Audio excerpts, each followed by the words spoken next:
This episode of Capes and Lunatics is brought to you by Tweaked Audio. Get awesome headphones, go to tweakedaudio.com and use the coupon code Southgate to get 30% off, free shipping, and a lifetime warranty. Or you can get there through the link on our website, southgatemediagroup.com. Recording has started. And that's the music. And that's the sound that lets you know weirdness is about to begin. Hey, cats and kittens. My name is Charlie, the Professor Esser, here to guide you along the world of comic wisdom and foolishness. Which path are we on? You'll only know when we get to the end. And with me, as always, is the bashful blue-eyed bomber of the Burg of Pits. Phil Perich, which nickname you gave me, which like everyone uses now. Phil me in. Well, because you always fill me in. You see, what people don't know is I'm a big picture guy. I'm like Stan Lee. I like that big, epic. And then Phil is my Jack Kirby. He fills in the details. He says, okay, well, he's going to have at least have 5 toes in the scene. Maybe 3 if I'm feeling excited. I would have bet money you were going to call me Shooter. No, you're not a shooter, Phil. Let's manage our expectations. I know. No, I'm just saying you do the detail. No, and I won't say I don't know enough about Shooter to say he did the detail work. As far as Shooter did broad strokes. Shooter was just very controlling, and that's why people got mad at him. But sometimes you need a good you need a good editor. You need a guy that says, look, chill out. This is the story. This is the arc. All you guys stand in the arc, Mm-hmm. By 2s, okay? Let's get it going. Writer and artist, you're gather up all the writers and artists of the world by 2s and have them produce great work. That was Jim Shooter's motto, and that's where it got us. Anyway, welcome back to the show, kids. For those of you who just listened to Capes and Lunatics, our mother show, we are but a little offspring of them. We just struggle to reach the teeth of Capes and Lunatics. It's basically the same. We just don't have big personality, a little hellfire over here. Yeah, well, I invited Tyler to show up. I said, hey, because he was working. I said, hey, if you get off around 9 and it's already 9:43, feel free to jump in, man. Because, we missed the guy. Okay, let's look at things to talk about this week. You want to talk murder mysteries, WandaVision, or comic books? I don't know. Did you want to save comics for last? Because that's what we usually do. No. We usually do, but we're not bound by the rules, man. Well, let's talk about this murder mystery. Let's talk about the murder mystery. I do want to get to WandaVision, though, because there's lots about that going on. So somebody's dead. Oh, no, that's Dan. It's a green woman on Star Trek, but actually it's Deanna Troi, and just a green mist is invading her mind, which probably will end poorly. It's next gen. So. Yeah.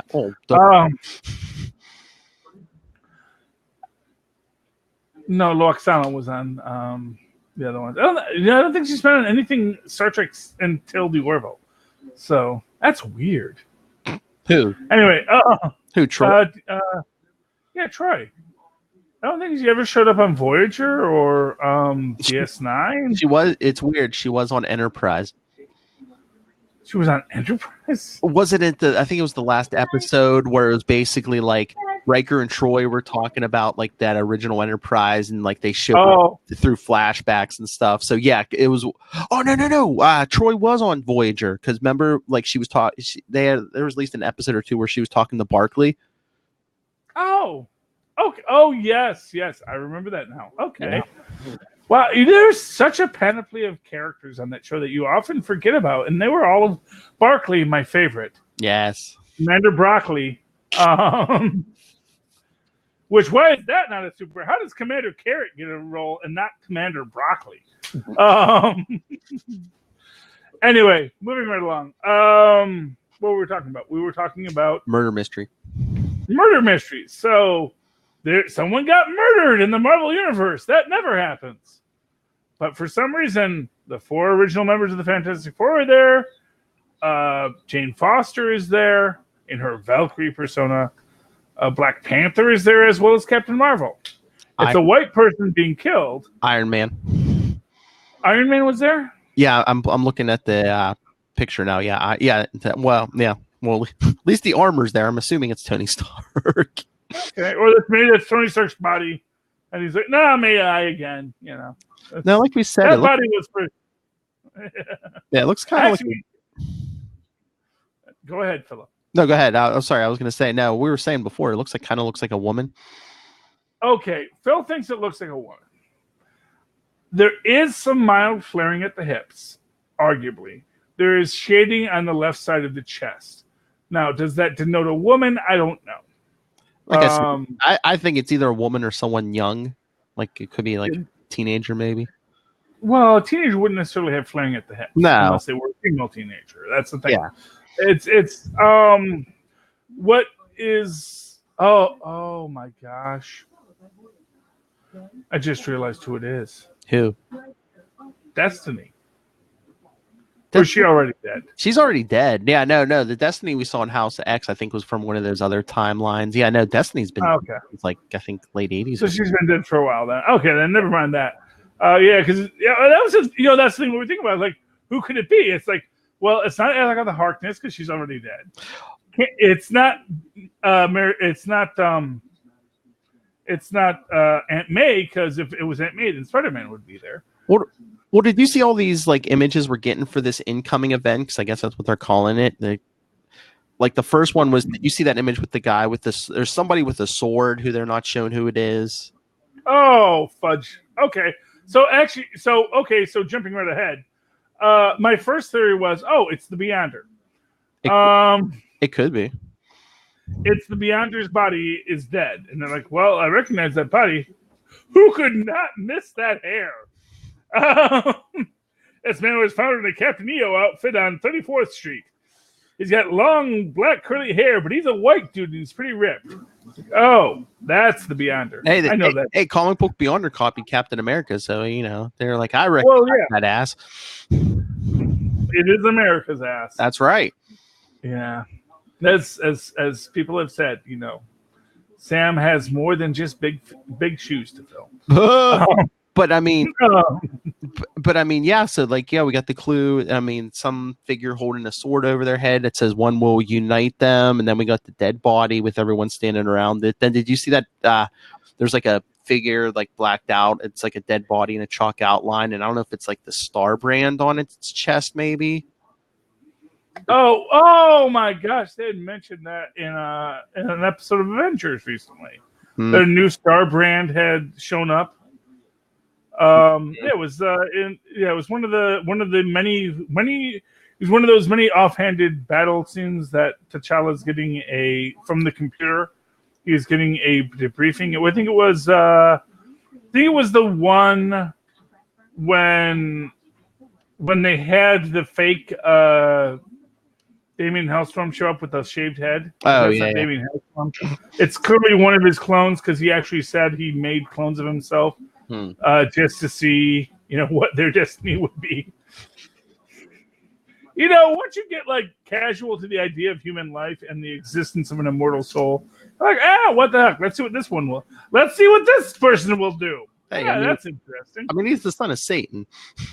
Yeah, he is the son of Satan. So that's the thing. But there was a mention in that episode about a new Star brand who is unstable has come into existence. Now, I don't know what happened to the last Star brand. I thought the last Star brand was still operational, but maybe not so much. There's too many books now. Who knows who died in the last issue? Well, what was that big Marvel? What was that book? But didn't Ghost Rider kill Star brand or something? What was that big Marvel book? Marvel was it Marvel Legacy? Was that the name of it? Possibly. I don't know. I didn't read it. I'm guessing by the name of it, it was at least a $5 book, and it wasn't exactly my Marvel 1000. So, yeah, it was like a year. It was at least a year ago, I think. So, but yeah. But yeah, so like all those clues are floating out there, and then the last thing I saw today is they said, oh, a alliance is coming between Xavier, Magneto, and Apocalypse. Well, there's already an alliance between Magneto, Xavier, and Apocalypse. It's called House of X. I know. I thought you were reading that book, Phil. Well, I mean, they put it out there as a headline today, like it's like a big surprise. I'm like, even if you look at the X-Men books that are coming after House of X and Powers of X, Xavier, Magneto, and Apocalypse are all over those covers. I'm like, you knew this was coming. Well, maybe they feel not everyone is. So, for example, if I was not an X fan, which I am not, but that's an interesting side note to a series of books I don't read. It's like if you were an X fan and someone said, "Oh, Reed Richards and Victor Von Doom are teaming up," like, "Oh, that's interesting. Did they do that? Didn't they already do that like several times?" It's like it's like they've all done, but this time Kang's in it. It's like, really, Kang? Well, Ceramic Kang, and that makes it different. It's, because not for nothing, even within that entire concept, it's like Magneto is allied with Apocalypse. Yeah, Xavier's allied with Magneto. They've all allied because I don't know. It's I think not for nothing, and this is I'm being 1,000% honest here. Marvel's trying to make X-Men happen. I told you, I think they're kind of playing with them, keeping them kind of, I don't want to say generic, but until Disney puts out like a set, image and plan for like the movies and stuff, then they're going to like mold them into that, whatever that comes. Well, no, I think it's the exact opposite. I think that Hickman was hired to say, make X-Men. Make X-Men something that we can use. Because not for nothing, the Fox's X-Men we can't use because they've, been around the block a few times. Mm-hmm. Not to say there's anything wrong with that, but it's like, first off, unless we're casting Patrick Stewart and the other guy, it's like, the young guys, it's like, well, that's going to be too much tied to the other thing. Mm-hmm. It's like you could put. So when the Lost in Space reboot came out, the actor who played Dr. Zachary Smith, who was still alive but insanely old, was very upset that he wasn't asked to. Much like Adam West was upset that they didn't even ask him. I thought you were going to say Shatner. No. Well, no, Shatner is very self-aware. You can't be that good at what you do and not be self-aware. So Shatner basically said, well, not Shatner, but Adam West was like, I was a little annoyed they didn't even ask me to be a part of the film when the '88 Batman came out, because he didn't expect himself to be Batman, but he said, well, maybe they could, they could make me Alfred, they could make me Commissioner Gordon. There's lots of roles you could put me in, and I was a little offended that they said, we don't want Adam West associated with us. Yeah. And then they went and did. And honestly, like, if you ever want to talk about suits interfering, I will wager that freaking what's his name? Who directed that film? Tim Burton wanted Adam West, but to do a cameo. But the studio said no, Adam West. Don't associate us with Adam West. Yeah, I think, or to be more specific, that jerk who bought the rights to Batman when it was cheap. And it's now like, I own Batman because I'm the random plebe at Marvel who heard that, or DC that heard that Batman was available, and I bought it for like $1,000 because my uncle's rich, and so I did. Yeah. And now I'm a millionaire or a billionaire or what, God knows what.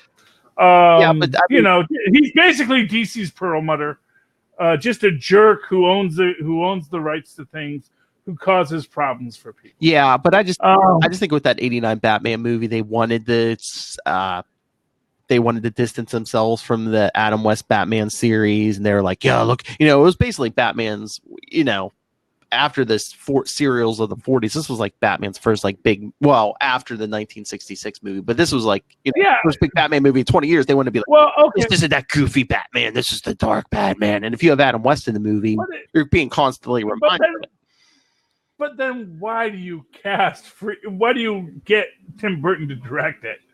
Why do you get the most comic booky of directors who designed the entire city of Gotham to look like just some strange Salvador Dali image of how would Salvador Dali design a city if he read comic books? They wanted it dark, but they are also like, oh yeah, this is a comic book movie. Yeah, I'm not saying that Tim Burton didn't do good. I'm just saying my money is that there was a conversation in a studio office where Tim Burton said, yeah, well, we should get Adam West and Burt Ward, and then we should get, Eartha Kitt to show up in this film. Just cameos, just the way they did in Superman. The way they had Jimmy Olsen and Lois Lane show up in Superman. Just small bits, small character bits, and everyone loved it, and it was like, yay, they're there, and that's fun, and everyone enjoys it. Yeah, but remember 1989, I don't think they knew the power, especially the suits, they didn't know the power of the crossover. They didn't think people cared about that, but then once everyone was like, oh yeah, you should get that older, that actor from the previous version in there, and, nowadays, they, look what Crisis on Infinite Earths is going to do. It's, now they know. I know, but what I'm saying is Donner knew it in the 80s. Donner knew it in the late 70s. Yeah, but you said the suits. The suits are always the last to know. I know, fair enough. I guess that's my point on it, is that, for what it's worth, at the end of the day, there was an entire universe available, and I don't think Tim Burton was the one who said, I don't want Adam West in my film. I don't think Tim Burton was going to say, no, I'm making an artistic piece and we can't have any silly comic book frivolity in my film. I do not believe for a second that Tim Burton said that. Yeah, no, suits. I can absolutely see Tim Burton casting Adam West as like a milkman. But that's about it. That's like the lowest blow I could give to Tim Burton on that subject. It's like, yeah, he's gonna come in there, he's gonna like, here's your milk, Mr. Wayne. Just to show how out of time the entire Batman universe is, which then feeds into the Timiverse and everything else that's come with Batman, of the out of time concept, the concept that you don't know exactly what time it is. That feeds into Gotham, although they all have flip phones, probably because the city won't pay for anything more than that. Moving right along. All right. How did we get on the subject? I don't know. I forget how we got in there. We were talking about the X-Men. X-Men, yes. Yeah, the X-Men. Because we went from that incoming event to X-Men. The alliance between those X-Men characters and then the movies. Yeah. Incoming sounds fun. But I don't know what we're really meant to take from it. The image is a bunch of puzzle pieces in a cosmic vision with a photograph. What a ridiculous image to have. Listen to Capes and Lunatics this week to get that joke. Yeah, it's like, oh, I guess Dr. Manhattan's attacking the Marvel Universe now. Or the Marvel pastiche of Dr. Manhattan, who is, wait for it, the Molecule Man, which we see as a central figure in the current Future Foundation.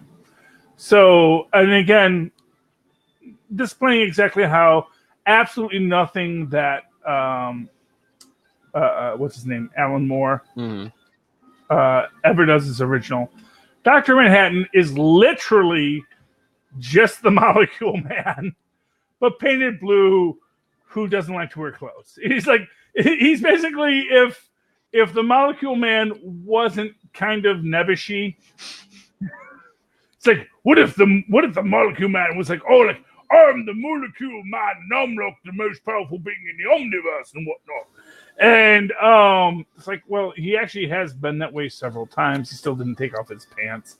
What if Molecule Man helped the Future Foundation rebuild the multiverse? Like, with the Starbrand stuff, what if we're like folding in like the entire new universe, maybe that dead body is someone from the new universe, and that's why Tony's there, Reed Richards is there, T'Challa's there. They're like, okay, this is a metahuman, this is like a superhuman, but like no one we've ever seen, their I don't know, their aura or whatever isn't from this universe. Where the hell is this body coming from? Yeah, it's some dude from Kickers Incorporated.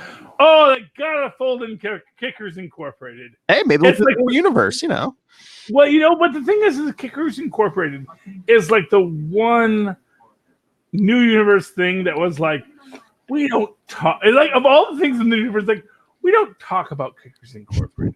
Wouldn't you like to talk about your DP7? Yeah, exactly. Let's talk about DP7. Let's talk about any of these other things. Kickers Incorporated, although for what it's worth, it's like and this of course is the genius of Shooter.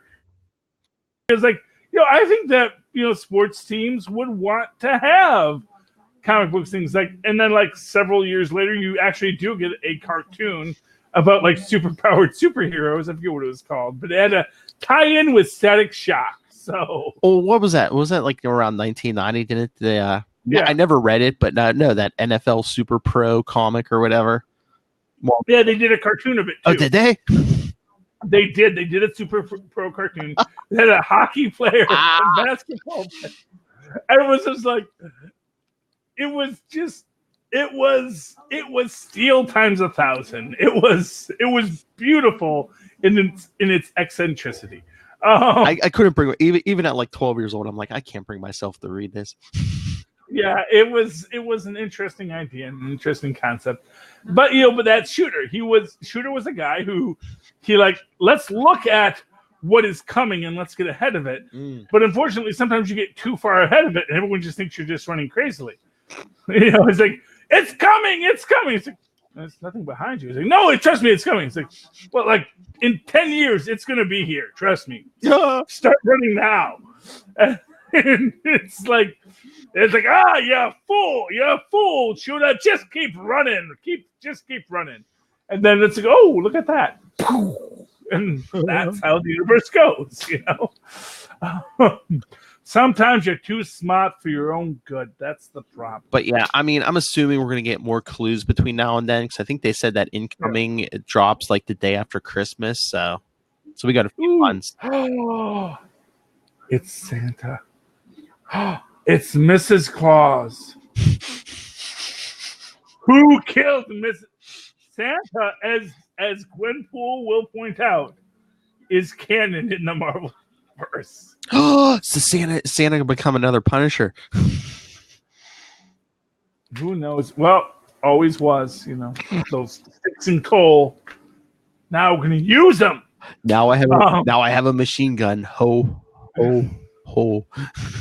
It's like, Kingpin, now I know you've been naughty. Just saying, man. The possibilities are endless. Mm-hmm.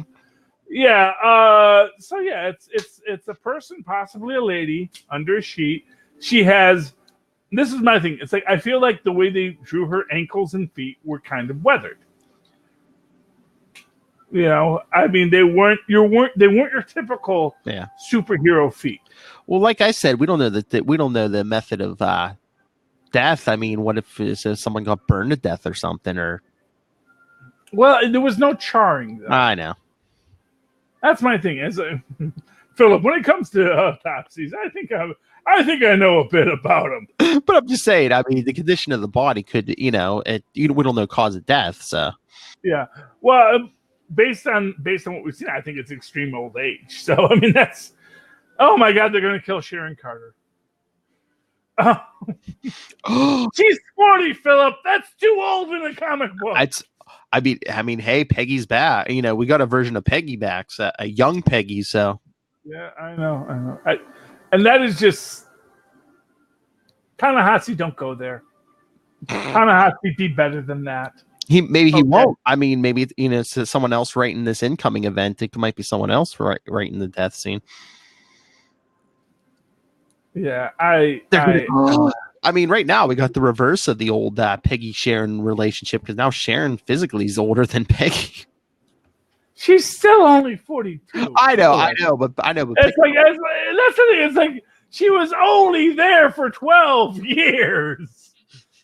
It's like this. Like I mean, I guess they're writing for 13 years. Like wow, 12 years.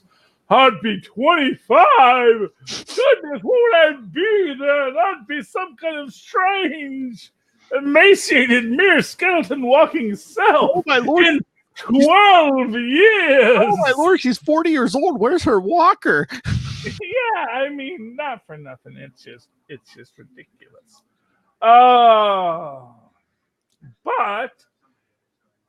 Yeah. So that's so whoever this person is murdered, they have weathered ankles. It's a white person, possibly female. It's well, I mean, like the obvious thought is it's probably they're finally probably going to get around to killing off freaking Aunt May. Well, I told you, would Spider-Man be in that picture if it was Aunt May? No, he's out seeking vengeance. Actually, you know what? That makes it the most likely that it is Aunt May, because that Spider-Man's like, well, last time one of these people, last time the sibling of my parent died, I went on a murderous rampage. So, guess it's that time of year again.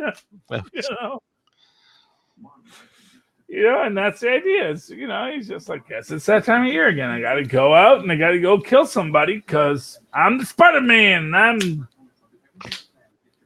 I got to kill stuff because I'm really not for nothing. Spiders kill things. Yeah. So if you're a Spider-Man, you're probably going to kill things. So. All right. Let's switch. I mean, you said you wanted to talk some WandaVision. I want to talk some WandaVision because this is the big theory out there in the universe right now, is that in the same way Netflix built to Defenders, well, their version of the Defenders, basically the best Defenders they could do on short notice. I don't think any of those guys were ever actually, well, I guess some of them were Defenders at some point, but none of them were like really core Defenders or like. Really, I think maybe. Really, were any of them ever Defenders prior to that moment? I don't know. Here, keep talking. I like the most. I think is maybe Iron Fist or Power Man might have been Defenders. Probably like for one, maybe. They were on lots of teams. That's all I'm saying. Oh yeah. Hellcat was a Defender. That's like the closest they got to an actual Defender was Hellcat. Hellcat was 1,000% a Defender, But the basic idea is, we know we have a Hawkeye, so we have a Kate Bishop. We have a WandaVision that suggests Wiccan and Speed. We have Captain Bucky, which could bring in Elijah Bradley and maybe a Patriot. We certainly already have Kreese and Skrull, so we can get a Hulkling like that. That's the easy one. You can drop a Hulkling anywhere. It's like, good, I'm Hulkling. I exist. That's a thing. But the reality is that you have a setup where I think your more complex characters are kind of written into the story in our Disney Plus. So I think that the idea is that they're setting up the new Young Avengers. Or the New Avengers. They'll probably call them the New Avengers. And I think 2 years' time you'll get a Power Man forming the New Avengers as the leader of the Avengers, as the old guy trying to get these kids in line. Oh man, I would love to see the dynamic between Power Man and Hawkeye. It's like, you want to take these kids on crazy freaking adventures. And of course we have a Stature now because Stature's 13 years old. So, or 15 years old, however old she was in the last movie. The idea that we could build a Young Avengers is already established in the MCU. And Disney Plus seems to be working towards that idea. And the idea that we will get these Young Avengers by the end of it is interesting. And when we have our time-traveling, possibly body-switching Loki, puts an interesting another tack on it. Because we all know Loki is the reason the Avengers form. And if we are to say the reason the Avengers form is because Loki knows the universe needs the Avengers. Hmm. If the Avengers are kind of in disarray, then Loki, with his time traveling self, well, I guess the world needs more Avengers. Oh, hey. So let me see if I can trick all these people into being Avengers again. Hey, this article I found on ranker.com. It's talking about all the characters that have been Defenders. Mm-hmm. And it this one sentence: many popular Marvel characters like Ant-Man, Iron Fist, Luke Cage, and Daredevil have also joined the group. Really? Okay. Mm-hmm. So there we go. So we got 3 of 4 Avengers. So there we go. Jessica Jones was never a Defender. So I mean, you got more coming. I mean, we already have Doctor Strange, of course, Beast, because we got that. But he wasn't in the Defenders. That's my point. It's like, who? Netflix, Doctor Strange. He wasn't in. Oh yeah. But I'm saying I'm talking about Netflix Avengers. Yeah. So it's like we had, and so great. I mean, great that Daredevil was a Defender. I mean, it was basically. I want to see the champions with Angel and Hercules and Ghost Rider. Yes. Did you see Danny Ketch's the new Ghost Rider? Well, yeah, they're coming out with a Danny Ketch book. Yeah. Well, what I find fascinating about that is that kind of jumps away from Robbie Reyes. Well, I wonder if Danny Ketch is going to have the solo book, and then is Robbie Reyes going to be in the Avengers book? Although he's trying to get rid of his powers, so I don't know if they're benching him or if they're just going to keep him in Avengers.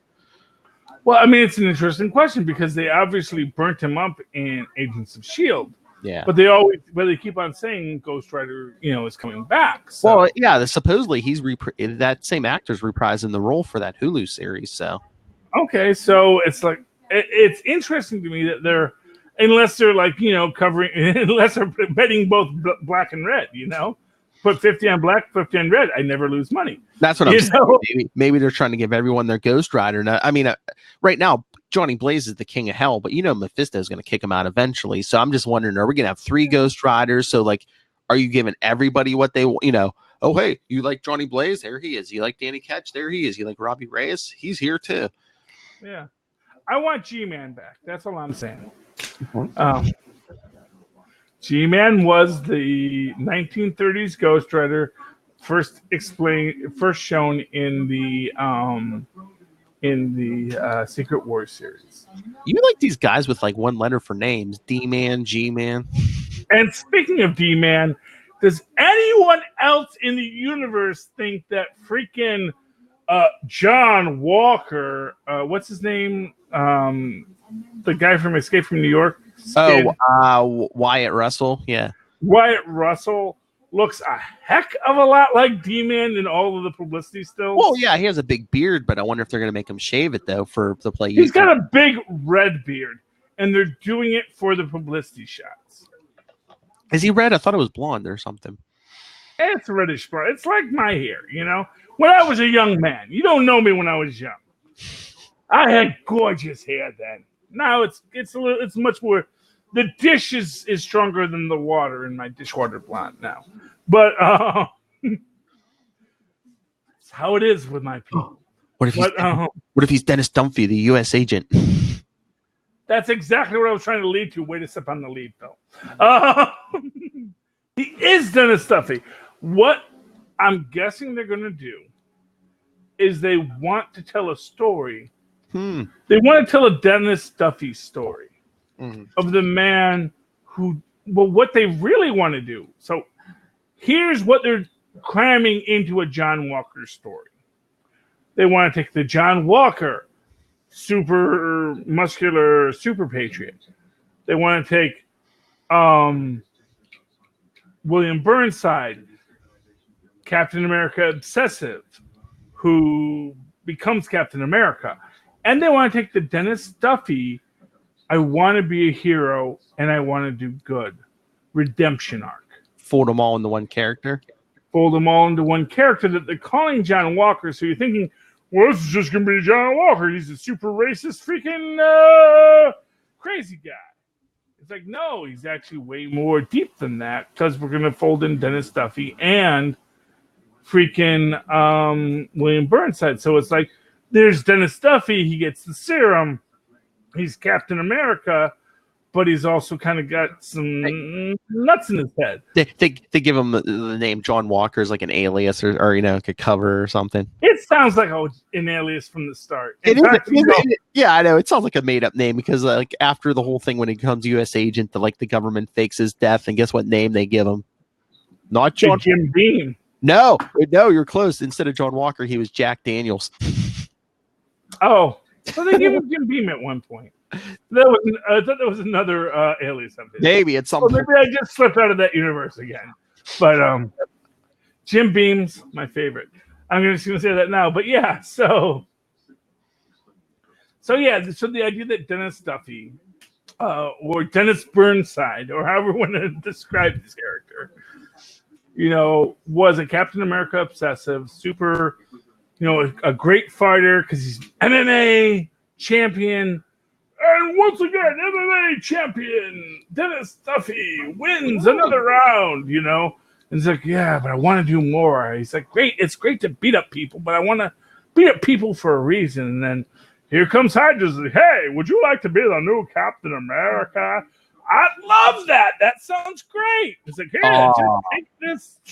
I was like, wait, what? Oh, now I'm all muscular. But I have weird thoughts in my head. Maybe that's not good. And you know who helps him when he has the nuts in his head, Phil? Who? Squirrel Girl. Oh, jeez. Talks him down. I was going to say, Disney Plus, if you want to give Charlie Esser a Christmas and birthday present combined, introduce the Unlimited Class Wrestling Federation into this universe. Oh, my gosh. It makes so much freaking sense. Mm-hmm. I actually... Well, and really, I still, because Unlimited Class Wrestling has been around since the 80s, because it's an obvious thing. It's like once you have superpowered beings, not everyone wants to be a superhero or supervillain. Some people are like, I would rather just have a decent life, like poor Dan Germain. That should be your first arc of the She-Hulk series, is the Dan Germain story. For those who don't remember, Dan Germain was he worked at Roxxon Chemicals, just another guy working at a completely, because there is no unsafe plant, and he was a safety inspector. He was Dan Germain. They called him Danger Man. It was a gag for them, because he was like, hey, that's dangerous. Don't do that. Don't do that. Don't do that. And then he falls into the vat of chemicals, gains superpowers. But then it's like, I don't want superpowers. I don't want to do anything with this. Yeah, I know I'm as strong as the Hulk. I know I'm the most powerful being in the universe, but that's like really not useful in my day-to-day life of coming home to my wife and children and having a nice quiet life to watch Star Trek reruns on TV. That really isn't that was none of my top 10 list of things I wanted to do. Righting wrongs, yes, I would like wrongs to be righted. I do not want to have to put in that time to right the wrongs. That's what I would have police officers for. Throw them into the vat. Let them go do that. But that has its own bag of hammers problems. Yeah, so the Dan Germain story should definitely be our first She-Hulk arc. Nice. Without a doubt. Dan Germain, he is like one of those forgotten characters in the Marvel Universe that is just so awesome. And he's like, and not for nothing, I'll say this, an Old Man Quill. Oh, I don't know, man. Yeah, let's get to some comics. Yeah, Old Man Quill, last page, man. I don't know, man. I know he doesn't really look like it, but man, my heart pines for it.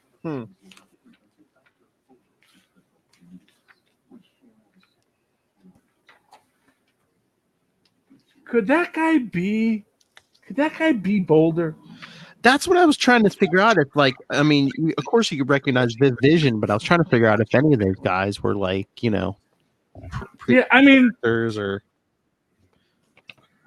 I mean, I don't even know if Boulder ever wore goggles, but it's like something about him. It's like, man, he looks like Boulder, because there was this whole thing like if he just didn't eat, he'd eventually lose weight, which doesn't make any sense because it's like his weight and his powers aren't in any way tied. I mean, it's a post-apocalyptic world. I mean, probably hard to get a decent meal.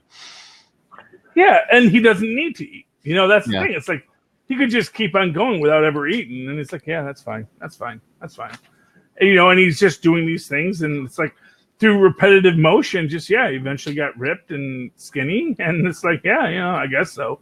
It's like, I don't know, but that they would introduce Boulder in this story would make me so happy, and the idea, and I love it just because Quill is so crazy, but he's like aware of his own crazy. It's like, none of you are real. And Rocket's like, I know you finally figured it out, but which makes me wonder if there's like a bug in his brain or something that's like causing these hallucinations. But Viv and the Avengers have found him after he creates a temporal basically folds space-time upon itself, which, gee, how could that cause the Return of Heroes folding space-time on itself? I don't know. Let's look at the cover of next issue. What the what? Yeah, I know. That one. Yeah. Seeing me traveling through time. Although, hey, can I just call out Vision on the whole Marvel Quest thing? Because Vision kind of had that's the old Vision. That's I was going to say, that's like from the 40s, right? Yeah, 40s Vision, who got a reprieve when they brought Toro back to life with the Winter Soldier series they did during the Iron Man and Toro story. And it's like the whole idea is that, the Vision's whole existence is we find cosmic cubes, which are essentially unevolved Beyonders, help them come to be proper Beyonders. There's stuff going on with the Beyonders, man, which is why I am not dismissing the idea that they found the Beyonder's body, and that's who's under the sheet in that thing, So, so next issue, Old Man Quill falls through space and time, and then all the heroes come back. But the one thing I thought was funny, because we see Doom getting the report, there was this big space-time event, by the old Baxter building. Still, he doesn't say a word. Still Madam Mask, prepare, Lord Doom ship and stuff. I'm like, what are we going to get, next issue? Madam Mask walking Doom around, Weekend at Bernie's. It's like, how dare you, how dare you, Well, I mean, I wonder, although I will say they give a really good shot of his eyes, and they look very well preserved.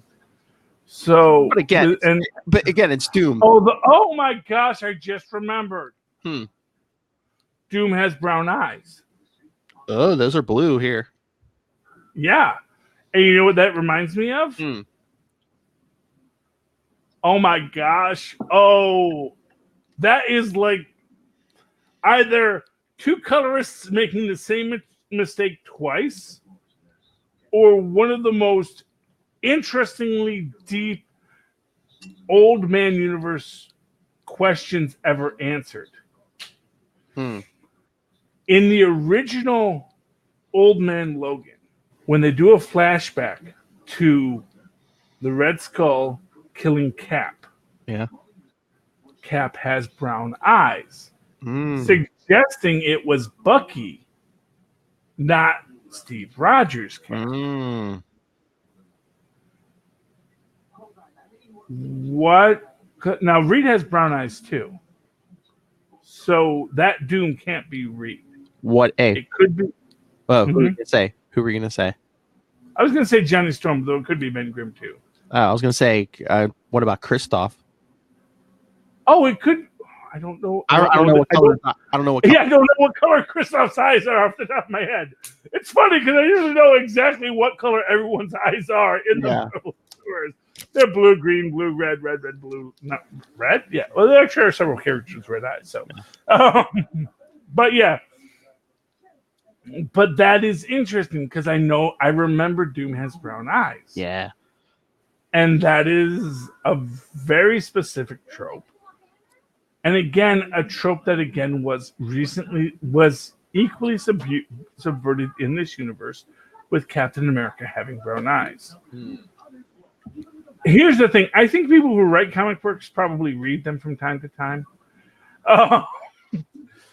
And I think that if someone says, we're doing something in the Old Maniverse, it's like, well, what's the Old Maniverse? Oh, there was this series that Millar did a while ago called Old Man Logan, and we've done a couple stories in there. We just did Old Man Hawkeye. I mean, that panel, we intentionally, they really get a close-up of Doom's eyes, so, yeah. And not for nothing, it's 15 books. So it's like if that was your job to read 15 comic books in a day, you'd probably read 15 comic books in a day. I read like 6 in 2 hours, so I think you could pull that off. And still have time to sit with the wife and kids after. So that is an interesting decision that was made, and that could be a huge revelation. What color are Doom's eyes? And so an old man Quill, so he beats up the bad guys, creates a space-time continuum warp, yada, yada, yada. Craziness ensues, is found by Viv and the new Avengers with Boulder. You know what? If you didn't eat for 1,000 years because you didn't have to, maybe you wouldn't, you know? Yeah. And he's a hero. So, of course, it's like if there's only so much food around, he's a fry cook. He's going to feed you. He's not going to eat himself. Oh, yeah. Because he doesn't need to. He's never hungry. Mm-hmm. You know, that's the thing. It's like he ate for pleasure. He drinks soda. He drinks soda rather than alcohol because alcohol doesn't affect him. It's like, well, I like the taste of soda. But at the moment that nothing actually has any value to him, it's like, well, you know, I'll give you, have a soda. Have the clean water. Have whatever. It's like, I don't die. You know, I'm Boulder. Yeah. You know? And so, I guess Tony Stark was right. Eventually, I did lose the weight. So good for Tony Stark in his theory that over 1,000 years, if I didn't eat anything, I would eventually lose the weight. You know? Yay, him. Did you read Fantastic Four this week, Philip? Yes, I did. Man. Okay. Was this like a special cover, or did everyone get this cover? No, because it must be a different cover, because, mine's different. I got the 4 of them on the cover. I got this cover. Yeah. Oh. I like this cover because it is about the mutation of Ben into the Thing. And, you know, for a completely Talking Heads book, and this is literally, let's go to a museum and talk about the exhibits episode. The original space flight of the Fantastic Four. And did you notice what the name of the ship is called?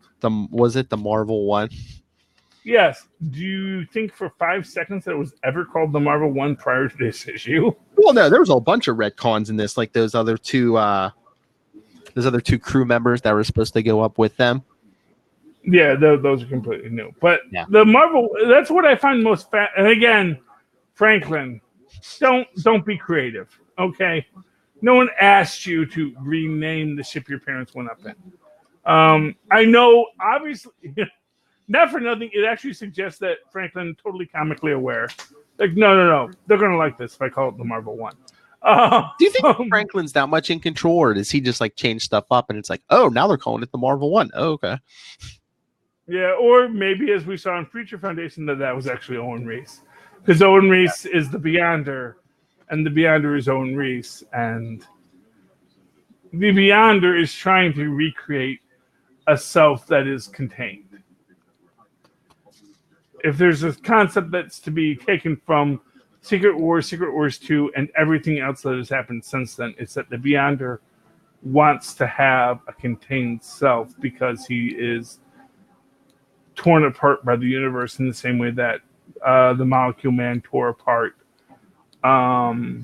evil Reed Richards. Well, I mean, you call that Rocket the Marvel one. That says to me that, you know, if there has been tampering with the universe, someone's breaking the fourth wall to know that these are Marvel comics. Do you think since the death of the universe in Secret Wars and put back together, can Molecule Man break the fourth wall now?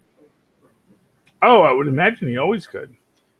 But I'd say even more so now that he's seen what's out, you know. Well, yeah. Well, I mean, that's the thing. Is like the entire universe was laid bare. Yes. And or maybe it's all Gwenpool.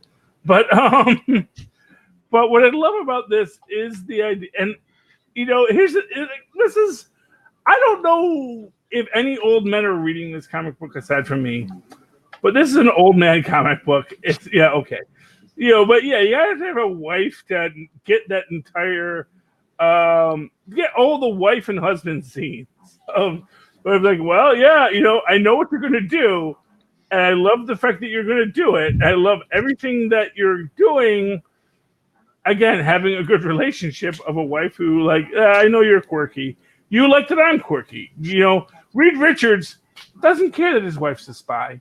Yeah, go spy it up, sweetheart. That makes you happy. Go spy it up. Instead of the guy who runs his model railroad in the basement, he's building rocket ships. Well, no, but like I said, it's a two-way street. Yeah. You know, like with Reed Richards, you're gonna tell me Reed Richards doesn't know his wife is a secret SHIELD agent that she's going off. You know, he knows. You're like, oh yeah, I just looked into that. It's like, oh okay, you're hanging out with that dude and you're having flirty conversations with him. That's fine. You know, at least it's like Namor. Not for nothing, you know. Namor was a creep. Namor was a total creeper. He's totally like, I am Namor, so you should have sex with me. And it's like, that's not how this works. That's not how any of this works. You can't just say, I am Namor, so have sex with me. It's like, no, you're a Namor, and maybe if you're an interesting person and have a nice conversation, maybe we might have sex, but I mean, you know, dude, he's the ultimate creeper. And how many of those appearances he just shows up in his underwear? Well, yeah, I mean, well, you know, you live underwater, you have different senses of modesty.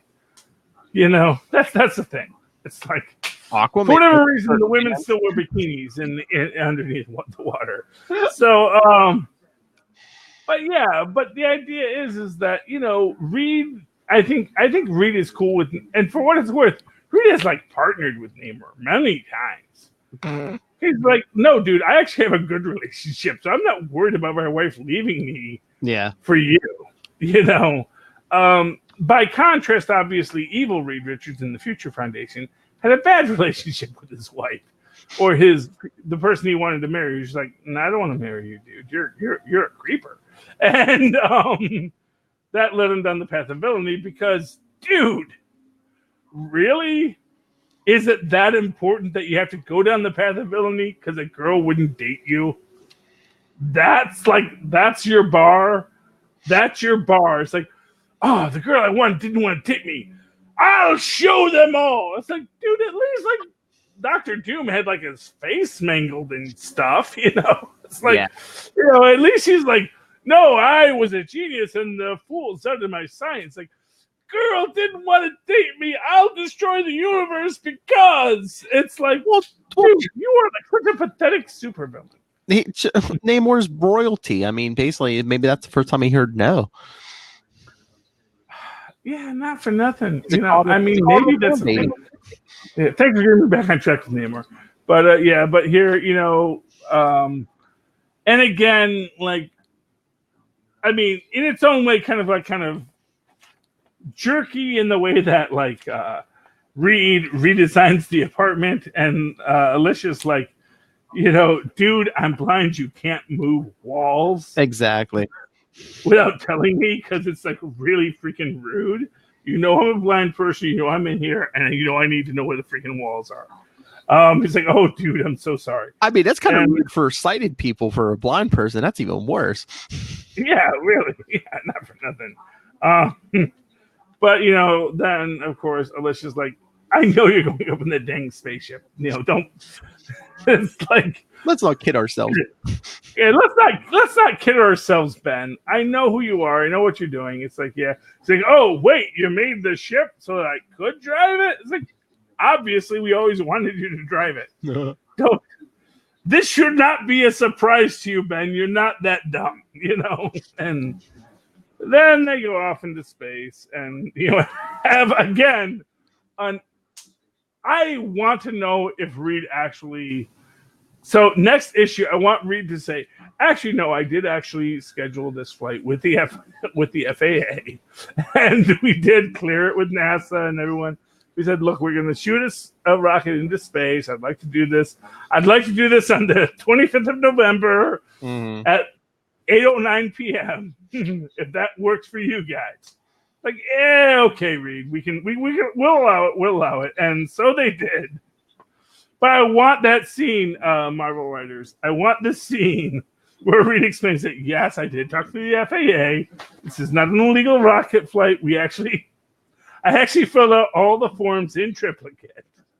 to make sure that we could fly to. Or what about a special arrangement where, like, you know, the space from like above their headquarters to orbit is like a no-fly zone, so like they just have like a straight shot up where like no planes can fly through.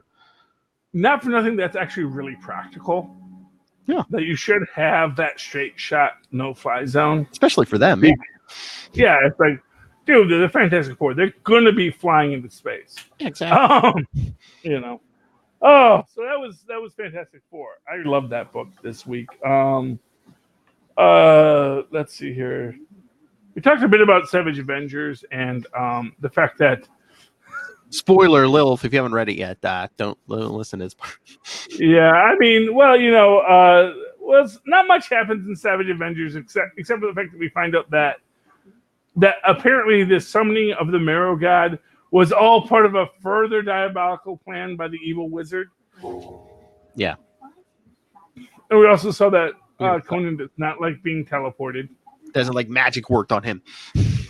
Yes. Well, exactly. It's like, dude, don't freaking work magic on me, man. Which, honestly, not for nothing, that's how everyone in the universe should be. Oh, yeah. It's like, you know, it's like, dude, you could, you know, it's like we fear hypnotists sometimes because don't make me cluck like a chicken. I'm going to make him cluck like a chicken. You know, it's like, dude, I don't want to be not in control. And it's like, well, you know, meanwhile, everyone's like, we do it all the time. It's like stepping into a jumbo jet. You know, it doesn't matter if it's destroying the environment.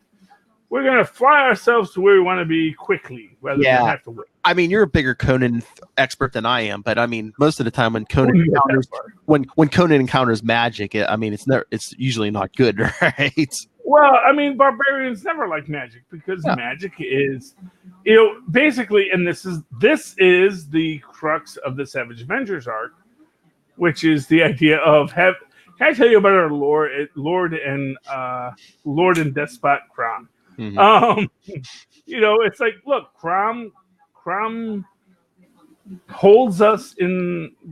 Crom gives us life, and when we run out of life, Crom watches us die. That's all Crom does. Mm-hmm. You don't want to gain the attention of Crom. You don't want Crom to make you his special favorite, because then all that's going to happen to you is everyone you love is going to die. Crom is the reader. Crom is the person. Like, oh, let's see what happens next. Oh, wouldn't it be lovely if the person he fell in love with died horribly? Let's see what happens. And that's Crom, and that is where Conan is coming from.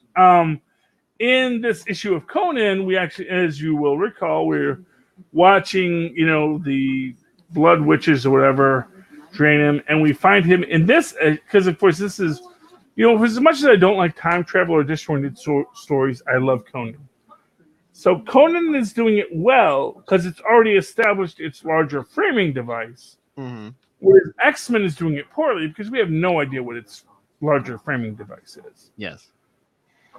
Now that Conan is by its nature somewhat disconnected from the Marvel Universe as a whole is probably why it has its pass. So when you jump into X-Men and you do this, it's a little harder to do because it's like, well, that's one of the core pillars of the Marvel Universe. Yeah. You can't just mess with it. But in this issue, we have essentially Conan waking up, as he has in most of these episodes, sort of in a random point in time, and he's fighting monsters and he doesn't remember why. We find out that first off, he fights Gorilla Man for some reason, and sees that actually it's just a memory. It's actually a leech monster. But eventually he meets the White Witch right there, who has only existed within the Leviathan God. The Leviathan God is a giant Leviathan under the ocean, yada, yada, yada. Don't know this for a few pages, but eventually we get to the Lagoon of Blood, from which all rivers flow, because all the caves are inside the monster. Conan faces the monster from his future. That's his future monster. I don't know what that is. I don't know. Obviously, I think it's Carnage. I don't want to see Carnage in the Conan verse, but you know. Well, I mean, he might face him in Savage Avengers, maybe. Yeah, whatever it is. But he kills the Leviathan, which is a big, basically giant sea worm, earthworm monster, double-headed thing, worm inside a worm. Concept.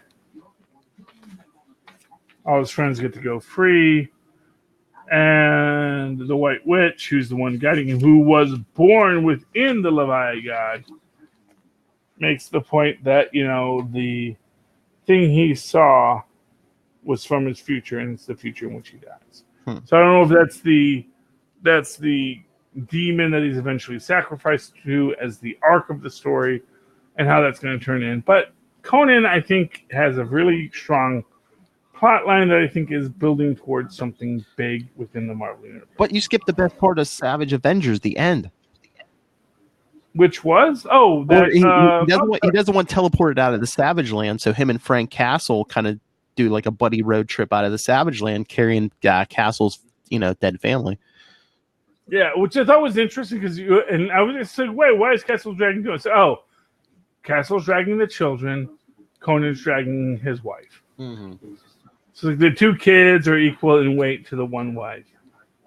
You know, I'm wondering about that debate when they were discussing like who's going to drag who. You know, I mean, I get it. I love the buddy road trip thing with the two of them walking out of the Savage Land. But like, if you're the Punisher, wouldn't you like ask the rest of them, be like, oh hey, since you're teleporting out of here, can you like take my wife and kids and like put them back to rest? You know.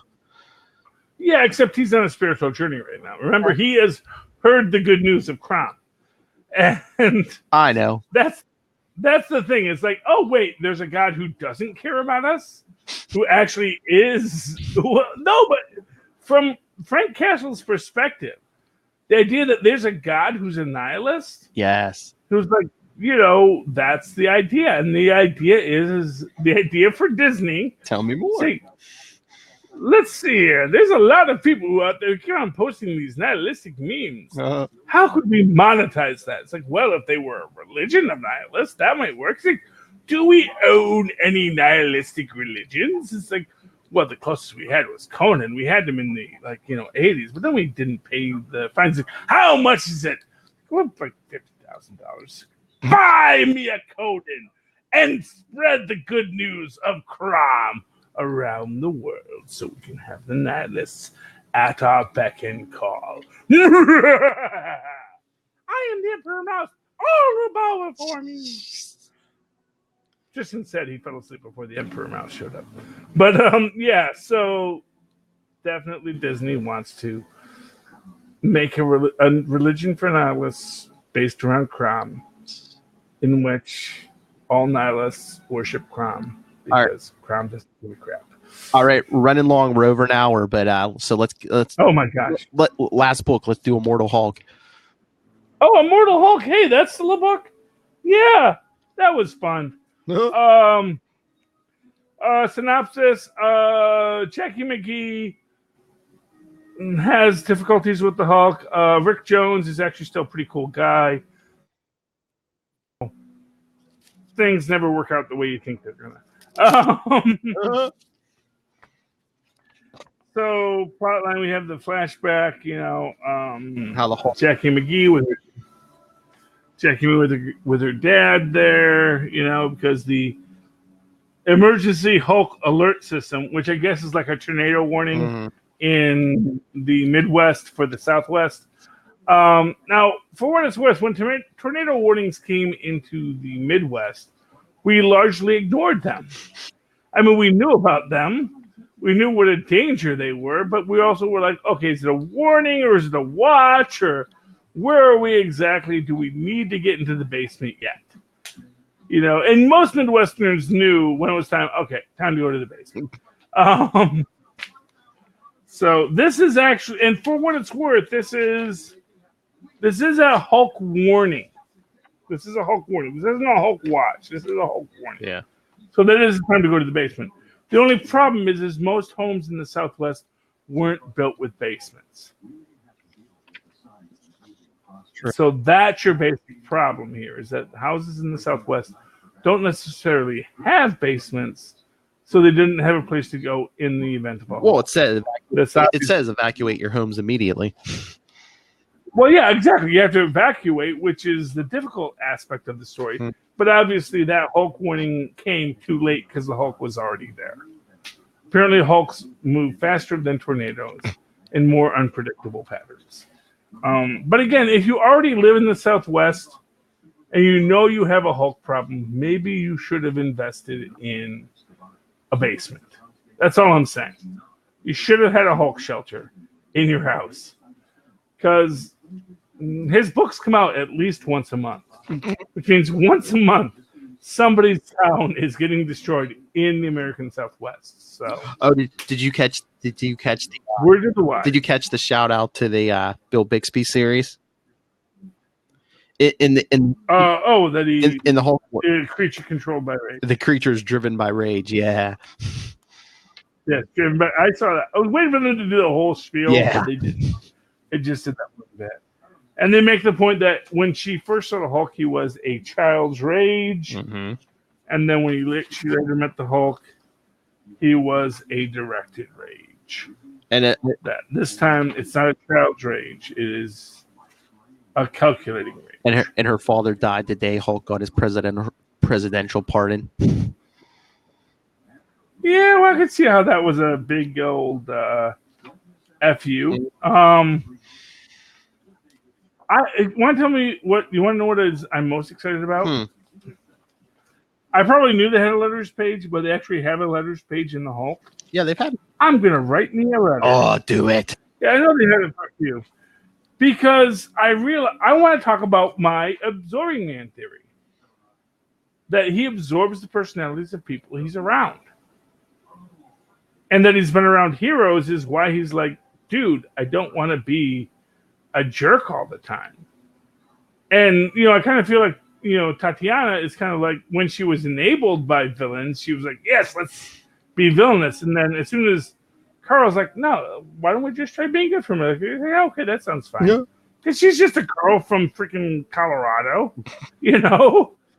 It's like, yeah, she hated the jerks who picked on her in high school. But aside from that, it's like, she doesn't like the She-Hulk. Let's all be clear here. She-Hulk's kind of a jerk, but she's kind of enabled by who she's around. She's around Crusher, and when Crusher is around heroes, Crusher gets better. So I want to write that letter tomorrow morning. I will write the letter, and we'll see if it gets published. Yes, I'll type OK to print in my thing, and we'll see if it gets printed.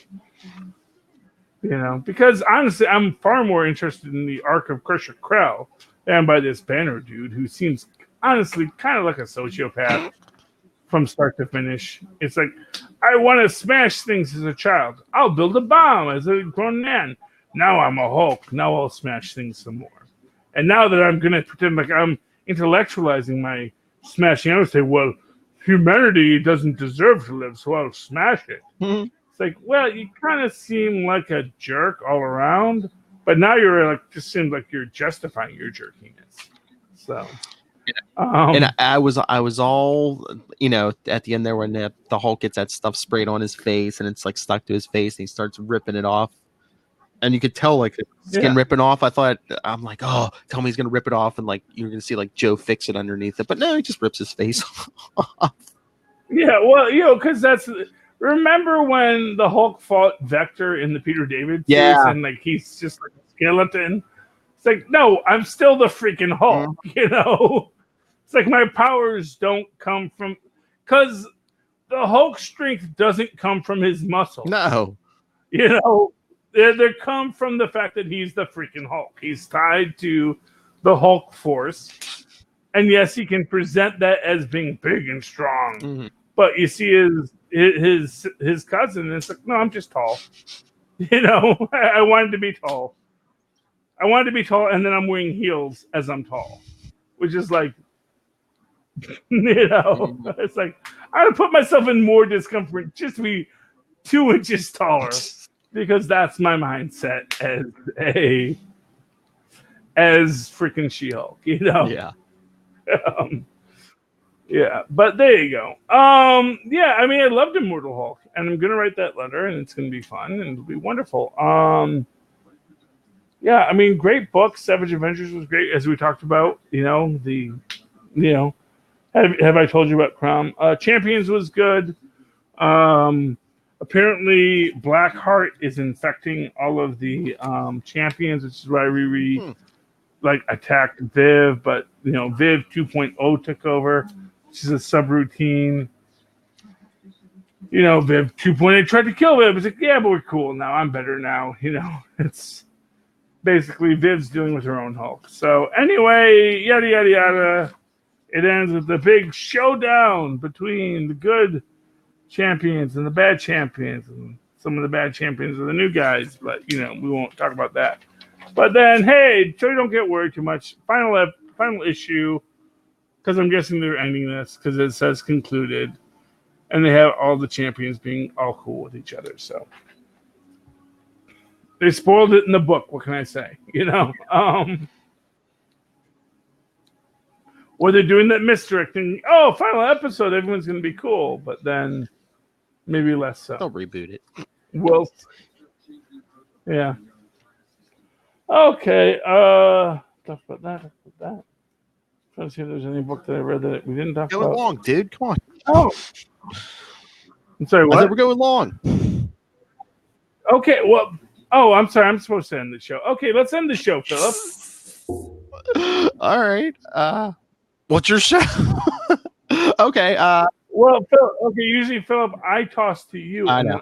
Closed it. All right. Well, you can always get a hold of me, nightwingpdp@gmail.com. On Twitter, I'm at nightwingpdp. But we don't promote this enough. Guys, you can follow Super Connectivity on Facebook, facebook.com/superconnectivity podcast. And on Twitter, it's at superconnectpod. Okay, and of course, write to me the old-fashioned email with your mothers and fathers once did. At superconnectivityblog@gmail.com. That's superconnectivityblog, all one word, @gmail.com. You can follow me on the Twitter. It's a live tweet things when I feel like it at Charlie Esser. That's CharlieEsser. Look for the two E's in the middle. For quality. Bing. Sorry, I didn't know if Maz said two E's or not. Okay, so kids, play the music, Philip. Let's get out of here. Thank you for connecting with us this week. Please super connect with us again next, and we'll see what happens then. Good night. Hope you had a happy Labor Day holiday, and hope you have a good weekend. People, he fell asleep 15 minutes ago. Just because he's talking, he fell asleep 15 minutes ago. Yeah, I'm totally. This is complete non sequitur dream speaking. He's gonna message me like in the morning and be like, "How did we end it? I don't remember." I don't remember anything after Savage Avengers. What happened? I just know that Crom is our Lord and Savior, and we should